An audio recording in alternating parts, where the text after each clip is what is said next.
tile mpitakani futa tile mpitakani bupalele vuvila kabwena kadi ulumukia wunu tangu yele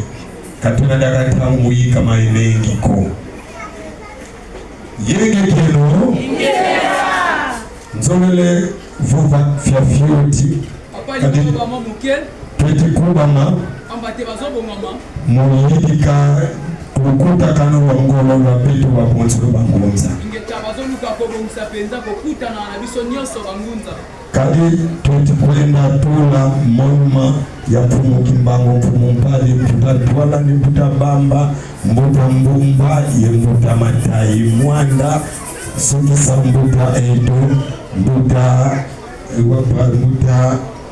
Andre Machua bongo bango bazobonga mapenza pona kokende kosala monima ya bantuna nyonso o papa Sili kotanga na poesika le 30 novembre eza bongo le 30 novembre sitwakala kukaza ngulu mona dula pose ya pierre yezi peto babonzo bongo ekozala bongo na mboka ya Kasangulu kotia libanga ya yambo kwete babanda misala ya kotonga ba monima monument de Joseph Salama mo le 18 mars 2026 Kyoto kiangia tukula salo ya mfumu Kimbangu siku na pose kuti monument ya mfumu Kimbangu le 19 twa pose monument ya mfumu Mpadi après le 24, le 25, le 26 juin siku pose monument za babonzo bakangwa kuna mtoto akasapa kulubumbashi bongo na badati nyonso papa Sili kotanga ezalinde badati oyo bango bakobanda kokende kotelemisa ba monument nyonso na bisika nyonso bango basili kotanga Potomine longa kade babonzo bazero santo basili kotea te ba temiso nyonso toyebi déjà culture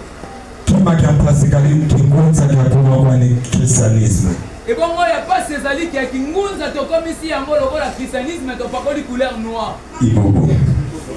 kene mamenge kutuisi kakafani papa sukitine ewana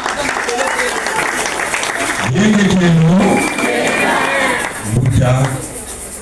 peto tuizili kumona yemona nkango etu wawonsono tuatumene yangalala bika salo kia kalari yaka kia mbote kia tumanatu kabonzo banatina bakwaka zetu kadibu bakala izula ibobo banunga kama kimvuka kwanzi muzola zola kwa lutile kimvuka walende mvuka na mvuka Venezuela ko kabalende nunga ko ndio mwenye mvuka bakonzo ya salamanga kada nunga ko kali mukatika ntima kakuna hizo zola ikobuka mwone se babonzo no twavukele twayangalele mukiese kama yangi matata mpungu Ika usakuluwa tata mwanda vilena tata Kimbangu tata Mpadi banlongo bakulu bambasi bakuvuata bakulikama bakalanto ikusalu yeto kakaka